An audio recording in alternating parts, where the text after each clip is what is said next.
você uma leitura que está lá em Juízes capítulo 6. Essa manhã fria, vamos ler versículo 11, sobre o chamado de Gideão. Diz assim: o anjo do Senhor veio e assentou-se debaixo do carvalho que está em Ofra, que pertencia a Joás, a Biagita, onde Gideão, seu filho, estava malhando trigo no lagar para esconder dos midianitas. Quando o anjo do Senhor apareceu a Gideão, lhe disse: o Senhor é contigo, homem valente. Parece brincadeira, parece uma piada, quando a gente vê Deus chamar esse homem que, sinceramente, aos meus olhos, era um covarde, medroso, porque está se escondendo dos midianitas, está malhando trigo no lugar em que se malhavam ou se cuidavam das uvas, se amassavam as uvas. Ele está malhando trigo para que o inimigo não perceba e não o persiga. Então, na verdade, parece uma ironia Deus chamar o Gideão de valente. Mas isso se resolve quando a gente vai um pouquinho mais para o original e percebe que, na verdade, a tradução nesse versículo 12 ficou um pouco, talvez, desorganizada, no sentido em que, no texto literal, deveríamos ler o Senhor é contigo, ó Gideão, o Senhor que é valente é contigo. Mas, o que nós podemos aprender com esse chamado de Gideão? Mesmo com toda essa característica de que depois ele se tornará um homem valente, porque o próprio Deus forjará o caráter dele, Deus que é valente irá moldar o caráter de Gideão e irá fazê-lo ser, de fato, esse homem valente. Mas eu consigo perceber, por pelo menos 8 vezes eu marquei aqui, Gideão dando mostras da sua covardia, do seu medo, dizendo: ai Senhor, se o Senhor é comigo, por que isso está acontecendo? Ah Senhor, eu sou o mais pobre. Ah Senhor, como hei de livrar Israel? E a ponto de Deus chegar para ele e dizer: calma Gideão, não temas, eu vou ser contigo.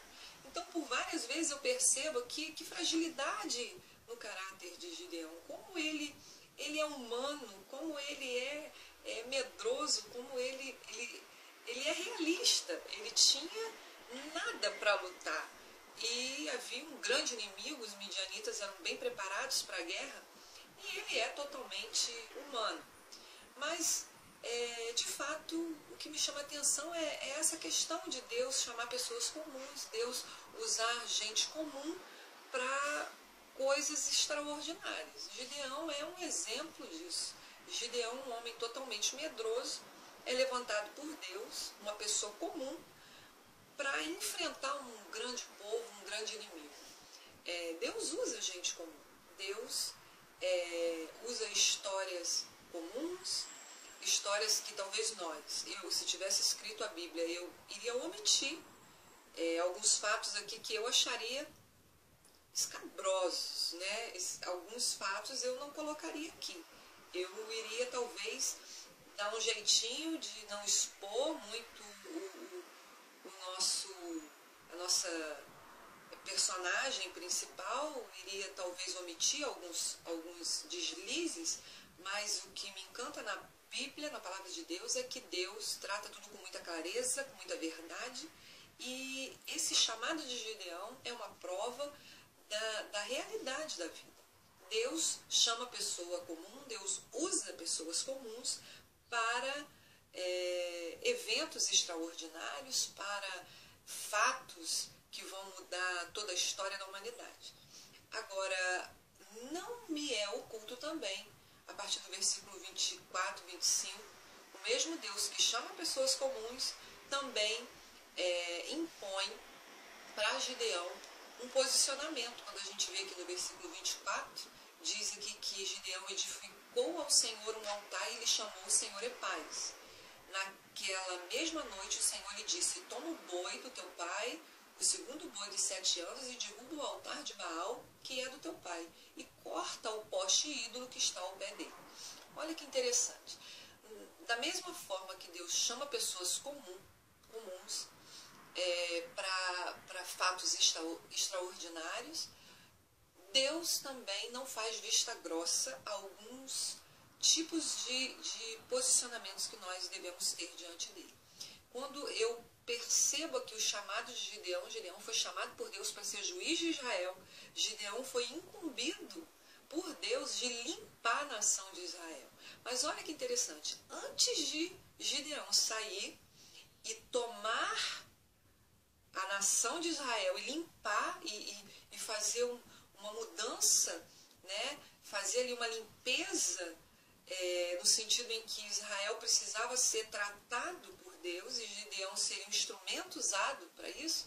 Antes disso, Deus ordena a Gideão que limpe o seu próprio quintal. Isso é tudo, porque muitos são chamados por Deus, muitos são moldados por Deus, muitos são trabalhados por Deus. Nós vemos pessoas medrosas, covardes, se tornando grandes homens de Deus, com ousadia, com destreza, enfim. Mas parece que quando Deus começa a estabelecer alguns critérios para que se possa fazer a obra dele, parece que esses mesmos homens se paralisam. Gideão, não. Gideão mostra que, de fato, ele entendeu o que Deus queria. E ele, antes de limpar Israel, ele vai limpar o seu próprio quintal.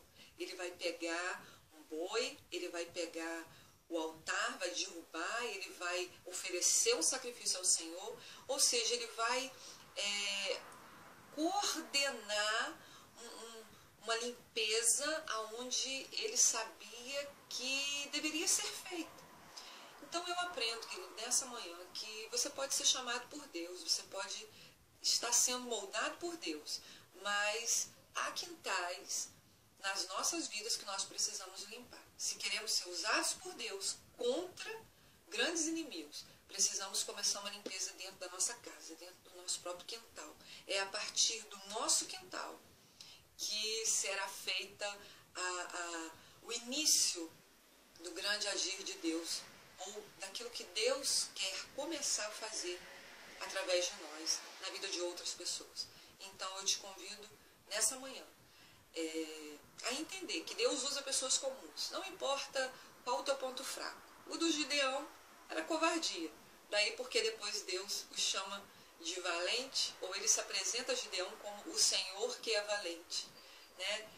Não importa qual é a tua fraqueza, agora não use essa fraqueza para não cumprir aquilo que Deus determinou como principal critério para ser usado na obra dele. Se você tem um altar que não foi levantado por Deus, antes de você ser usado por ele para derrubar altares lá fora, você precisa derrubar esses altares dentro do teu próprio quintal.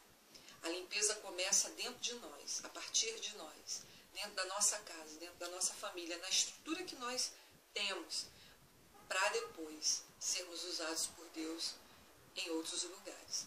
Que Deus venha abençoar a tua vida. Gostaria muito de compartilhar o restante do texto, mas eu creio que Deus já tem ministrado a nós nessa manhã.